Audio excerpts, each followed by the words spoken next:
Hello दोस्तों। तो episode 3 में हमने देखा कि काइजो काफका पर अटैक कर देते हैं, लेकिन किकोरू उसे बचा लेती है और इंजर्ड होने के बाद भी काफका हार मानने के लिए तैयार नहीं होता है। अब आगे काफका अपने पैरों पर खड़ा हो जाता है। होसीना कहता है, लेकिन हालत बिगड़ने पर हम शील्ड ऑन कर देंगे। काफका हाँ बोलता है। फिर वह इचिकाओ को आगे जाने के लिए कहता है, लेकिन वह आगे नहीं चाहता है और काइजू को मिलकर हराने की बात करता है। काफका सोचता है कि इचिकाओ सच में काफी जिद्दी है। उसके बाद इचिकाओ उसे अपने ऊपर बैठा लेता है और आगे बढ़ जाते हैं। उन्हें देखकर होसीना के तो हंसी ही नहीं रुक रही होती है। बाकी मेंबर्स भी उन्हें ही देख रहे होते हैं। इचिकाओ कहता है, सब मुझे ही देख रहे हैं, मुझे शर्म आ रही है। काफका उनको छोड़कर टारगेट पर ध्यान देने के लिए कहता है। फिर वह उसे अपने सूट की पावर यूज करने के लिए कहता है। इचिकाओ कहता है, हाँ, और आप अपने नॉलेज और एक्सपीरियंस से हमले की तैयारी करिए। और यहाँ होसीना के तो हंस हंस कर बुरा हाल हो रखा था। फिर वहाँ की मेंबर उसे काम को सीरियस लेने के लिए कहती है। काफका इचिकाओ को किकोरू का पीछा करने के लिए कहता है। इचिकाओ भी फुल स्पीड में आगे बढ़ने लगता है। सभी बाकी काइजू को जल्दी जल्दी खत्म करके मेन टारगेट को मारने के लिए रेस कर रहे होते हैं। इचिकाओ कहता है, तैयार रहिए ताकि वहां पहुंचते ही आप उसकी मदद कर सके। काफका कहता है, हाँ, वो तुम मुझ पर छोड़ दो। वहीं किकोरू सभी काइजू का निपटारा अकेले ही करती जा रही थी। बाकी मेंबर कहते हैं कि वो तो हमें मदद भी नहीं करने दे रही है। कंट्रोल रूम में बताया जाता है कि किकोरू ने वहां के आखिरी योजू को भी मारकर होजू की तरफ बढ़ती जा रही है। वहीं किकोरू पहले ग्रेनेड से उस पर अटैक करती है और फिर अपने गन की सारी गोलियां होंजू के मुंह के अंदर डाल देती है, जिससे वह तुरंत ही मर जाता है। उसके बाद उन्हें अनाउंसमेंट करके बताया जाता है कि एग्जाम का आखिरी स्टेज पूरा हुआ और उन्हें वापस आने के लिए कहा जाता है। काफका गुस्सा करते हुए कहता है कि वो लड़की बहुत तेज है, लगता है मेरे करियर की वाट लगाकर ही मानेगी। फिर कंट्रोल रूम के मेंबर होसीना से पूछती है कि हमने ड्रोन्स को वापस बुला लिया है, तो क्या घायलों के लिए मेडिकल टीम को वहाँ भेज दे। होसीना सोचता है कि ये एग्जाम तो काफी जल्दी खत्म हो गया, उन्हें सेट करने में ही कितना टाइम लग गया था। असीरो कहती है कि कोरोसिनोमिया हम लोग के उम्मीद से भी ज्यादा पावरफुल है। होसीना कहता है, तो उसने आपका भी ध्यान खींच लिया। हमने सोचा था कि कम से कम 30 लोगों को तो ड्रॉप आउट होते हुए देखेंगे, लेकिन एक भी नहीं हुआ और ज्यादा इंजरीज भी नहीं हुई है।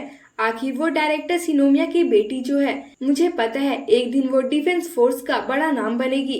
किकोरू आसमान की तरफ देखते हुए कहती है, मैं परफेक्ट थी, आप खुश तो है ना डैडी। फिर वो कहती है, चलो अब चौथी बार काफका हिबिनो के पास जाकर हंसते हैं। तब तक एक अजीब सा दिखने वाला काइजू उस पर अटैक कर देता है। वहीं हमें काफका और इचिकाओ को दिखाया जाता है। इचिकाओ कहता है कि कोरोसिनोमिया वाकई में उतनी ही खतरनाक है जितना लोगों से सुना था। काफका, हाँ, उसने वाकई मुझे धूल चटा दी जैसा उसने कहा था, मगर उसी की वजह से मैं बाहर नहीं हुआ हूँ। अब बस रिजल्ट का इंतजार है। तभी वहाँ मरे हुए काइजू जिंदा होने लगते हैं। सभी उन्हें देखकर डर जाते हैं। किकोरू इंजर्ड हो जाती है। वो अपने चोट को हील करते हुए कहती है, मैं अपनी पूरी ताकत को लगाकर मुश्किल से अपने दिल को बचा पाई हूँ।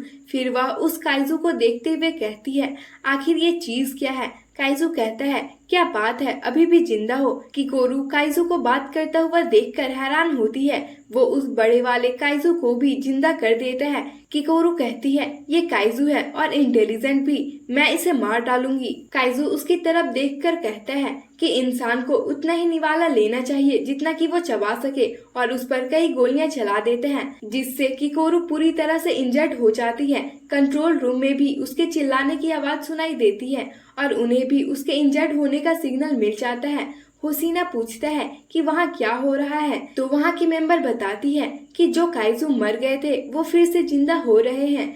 होसीना कहता है, वो ऐसे फिर से जिंदा नहीं हो सकते हैं। वहाँ की मेंबर बताती है कि वो पहले से भी ज्यादा पावरफुल हो गए हैं। होसीना कहता है कि उन्हें खत्म करने के लिए पूरा डिफेंस फोर्स चाहिए। इस होंजू को तो सिर्फ और सिर्फ 2 लोग ही मार सकते हैं, एक मैं और दूसरी मीना आसिरो। आसिरो उन्हें ऑर्डर देती है कि सभी कैंडिडेट्स की शील्ड एक्टिवेट करो और विजुअल्स के लिए जल्दी ड्रोन भेजो। फिर वो होसीना के साथ वहाँ से निकल जाती है। बाकी कैंडिडेट्स को बताया जाता है कि इमरजेंसी आ गया है, सभी अपने पास वाले शेल्टर में तुरंत चले जाएं। किकोरू कहती है, शेल्टर में? मैं तो इसे मारे बिना कहीं नहीं जाऊंगी। अगर इन्हें किसी ने नहीं रोका तो सैकड़ों की जान जाएगी। फिर वह काइजू की मसल फाइबर की हेल्प से ब्लीडिंग रोककर कहती है, मैं अब भी लड़ सकती हूँ। जब मैं जंग के मैदान में होती हूँ तो किसी की जान नहीं जा सकती है।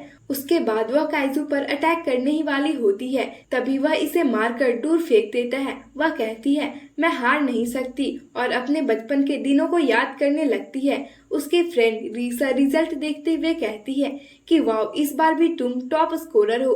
तभी रीसा के पापा आते हैं और एग्जाम में अच्छा परफॉर्म करने पर शाबाशी देते हैं। फिर वो कहते हैं कि वादे के अनुसार मैं तुम्हें गिफ्ट दूंगा। रीसा किकोरू को बाय बोलकर वहाँ से जाने लगती है। तभी वहाँ किकोरू का बटलर आता है और कहता है कि आज मालिक घर पर है और वो आपका रिजल्ट देखकर बहुत खुश हो जाएंगे। यह जानकर किकोरू भी खुश हो जाती है। घर जाने पर किकोरू के फादर कहते हैं, तुमने टॉप किया है, अच्छी बात है, लेकिन एक बार की जीत पर खुश होना ताकि अगली बार फेल हो सको। अपने अगले गोल के लिए तुरंत ही तैयारी शुरू करो। फिर वो कहते हैं कि अपने देश के भविष्य के लिए तुम्हें परफेक्ट होना होगा और अपनी मरी माँ के खातिर भी।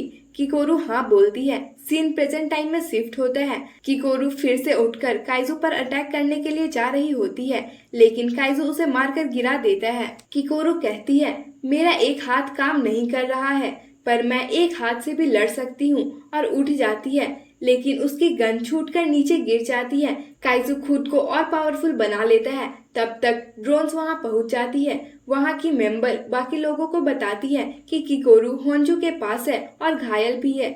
वह होंजू मरकर जिंदा हो गया है और हमले के लिए एनर्जी इकट्ठा कर रहा है। होसीना और आसिरो दौड़कर वहां जा रहे होते हैं। होसीना कहता है, क्या हम समय पर वहां पहुंच भी पाएंगे?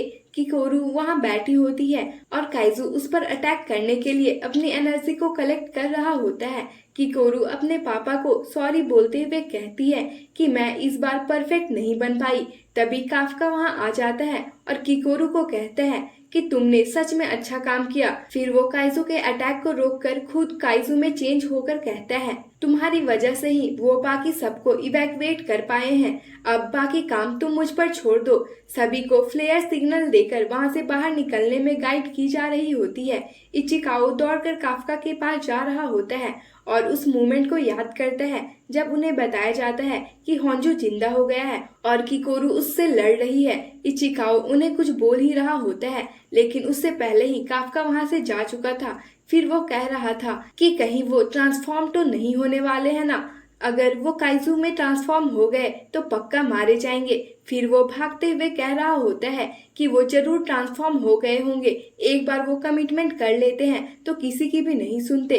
किकोरू ये सब देखकर हैरान हो जाती है और पूछती है, क्या आप एक काइजू हैं? काफका इतना सुनते ही उसके पास हाथ जोड़कर कहता है, प्लीज तुम डिफेंस फोर्स वालों को मत बताना, मैं हाथ जोड़ता हूँ। तब तक काइजू उन पर अटैक कर देता है। काफका उसके अटैक को दूर करके कहता है कि मैं थोड़ी देर में पूरी कहानी बताता हूँ, मुझे इसे मारने में ज्यादा टाइम नहीं लगेगा, तब तक तुम आराम करो। तब तक कंट्रोल रूम से बताया जाता है कि होंजू के पास एक और मिस्टीरियस पावरफुल एनर्जी सोर्स मिला है, शायद एक नया काइजू हो सकता है। होसीना पूछता है कि वहां तक ड्रोन्स पहुंच गए क्या? वह बताती है कि धमाके की वजह से नेटवर्क खराब हो गया है। फिर वो देखती है कि उस मिस्टीरियस काइजू से बहुत ही पावरफुल सिग्नल्स आ रही होती है। होसीना कहता है, ऐसा नहीं हो सकता, हमारा मेजरमेंट सिस्टम खराब हो गया होगा, नहीं तो ये इतिहास का सबसे पावरफुल काइजू होता। उसके बाद काफका अपनी एनर्जी को एक्टिवेट करता है और एक ही मुक्के में उस होंजू को चटनी बना देता है। ये सब देखकर तो किकोरू के होश ही उड़ गए होते हैं। वहाँ फिर से खून की बारिश होने लगती है और उसकी बॉडी पार्ट्स इधर उधर बिखर जाते हैं। काफका कहता है, अब जिंदा होकर दिखाओ। तभी होंजू के कुछ पार्ट्स फिर से खड़ा होने लगता है। यह देखकर काफका फिर पागलों वाली हरकत करते हुए कहता है कि मैं तो मजाक कर रहा था। तभी वो पार्ट्स फिर से गिर जाते हैं। काफका कहता है, ऐसा डराया मत करो यार। किकोरू उसे देखते हुए कहती है, आखिर ये शख्स कौन है? काफका दौड़कर आता है और योजू को एक ही बार में मार देता है। उसके बाद वह किकोरू के पास जाकर कहता है कि तुम घबराओ मत, मेरे रहते हुए तुम्हें कुछ भी नहीं होगा। फिर वो नॉर्मल होकर कहता है, अब हम सेफ हैं, लेकिन तुम्हें अपने आप को ऐसे खतरे में नहीं डालना चाहिए। तभी इचिकाओ उसके सर पर मारते हुए कहता है, और आपको भी काफका। इचिकाओ, तुम यहाँ क्या कर रहे हो? इचिकाओ, उन्होंने वार्निंग दी और आप यहाँ आ गए। मुझे लगा ही था कि आप यहाँ ट्रांसफॉर्म जरूर होंगे। काफका, अरे मुझे लगा मैं बॉडी का कोई हिस्सा ट्रांसफॉर्म कर लूंगा, लेकिन होंजो को देखकर लगा ये पॉसिबल नहीं होगा। तब तक कि कोरू बेहोश हो जाती है। थोड़ी देर बाद आसिरो और होसीना वहां पहुंच जाते हैं। वहां की हालत देखकर होसीना कहता है, मैंने ऐसा मंजर पहले भी कहीं देखा है। तभी कुछ मेंबर वहां आकर बताते हैं कि यहाँ पर कोई भी कैंडिडेट नहीं है। तभी उन्हें कंट्रोल रूम से बताया जाता है कि काफका, इचिकाओ और किकोरू भी सुरक्षित शेल्टर में पहुंच गए हैं। होसीना कहता है, मानना होगा कि किकोरू सिनोमिया बहुत स्ट्रांग है, लेकिन वो भी ये नहीं कर सकती। आसिरो कहती है, काइजू का वापस जिंदा होना और फिर वो धमाका कुछ मेल नहीं खा रहा है। फिर वो इन्वेस्टिगेशन और डिस्पोजल टीम को वहां बुलाने के लिए बोलकर होसीना के साथ बाकी बचे योजू को मारने के लिए चली जाती है। होसीना कहता है, ये वही मंजर है जो हमने 3 महीने पहले देखा था, कहीं वो इससे जुड़ी तो नहीं है। उसके बाद सीन हॉस्पिटल में शिफ्ट होता है। इचिकाओ कहता है, चलिए आपको ज्यादा चोट नहीं आई है। फिर वह बताता है कि किकोरू की हालत अब पहले से बेहतर है। वो डिफेंस फोर्स की बेस्ट टेक्नोलॉजी से उनका इलाज कर रहे हैं। काफका चिल्लाकर कहता है कि ये तो गलत है कि मुझे ऐसा इलाज और उसे वहाँ पर। इचिकाओ कहता है, क्योंकि आपको कुछ फ्रैक्चर सी आई है। काफका कहता है, सब कुछ इतनी जल्दी खत्म हो गया, इतने कमाल के लोगों के साथ मुकाबला किए जमाना हो गया। इससे याद आया, अपने सपनों का पीछा करते समय कोई ना कोई ऐसा जरूर होता है जो आपसे बेहतर होता है और आपके सपने चुरा सकता है। फिर वह कहता है, मुझे खुशी है, कम से कम मैंने पूरी कोशिश तो की। यह सिर्फ तुम्हारे इनकरेजमेंट की वजह से हो पाया है। उसके रूम के बाहर ही आसिरो भी उसकी बातें सुन रही होती है। फिर वह अंदर जाती है और किकोरू को शेल्टर तक पहुंचाने के लिए काफका को थैंक्स बोलती है। काफका उसे रोकने ही वाला होता है, फिर खुद से कहता है, नहीं, मैं उससे तब तक बात नहीं करूंगा जब तक कि मैं ऑफिसर ना बन जाऊं। उसके बाद सीन किकोरू पर शिफ्ट होता है। वह अपने पापा का नाम लेते लेते होश में आती है। होसीना उसे बताता है कि सारे बचे योजू को हमने मार दिया और किसी की भी जान नहीं गई है। फिर वो होंजो को मारने के लिए उसे थैंक्स बोलता है। यह सुनकर वह सोच में पड़ जाती है। होसीना डाउट करते हुए पूछता है कि उसे तुमने ही मारा था ना? किकोरू काफका की बात याद करते हुए हाँ बोलती है। उसके बाद न्यूज में सबको बताया जाता है कि डिफेंस फोर्स सिलेक्शन एग्जाम के दौरान एक अजीबोगरीब घटना हुई, जिसमें मरा हुआ काइजू फिर से जिंदा हो गया, जिसमें कई कैंडिडेट्स घायल हुए हैं मगर किसी की जान नहीं गई। इस न्यूज को वो अजीब सा दिखने वाला काइजू भी वॉशरूम में बैठकर सुन रहा होता है। फिर वो कहता है कि ये हो ही नहीं सकता, क्या उनमें से कोई कैप्टन इतना स्ट्रांग भी है? फिर उसे ख्याल आता है, क्या काइजू नंबर 8? तभी उसे कॉल आ जाती है। कॉल में उसे कहा जाता है कि ब्रेक का टाइम कब का खत्म हो गया है, जल्दी बाहर आओ। इतना सुनकर वह अपने हेड को नॉर्मल ट्रांसफॉर्म करके कहता है कि मैं बस अभी आया। तभी हम देख पाते हैं कि क्लीनिंग टीम उसका बाहर इंतजार कर रही होती है और काइजू भी क्लीनिंग टीम का ही था।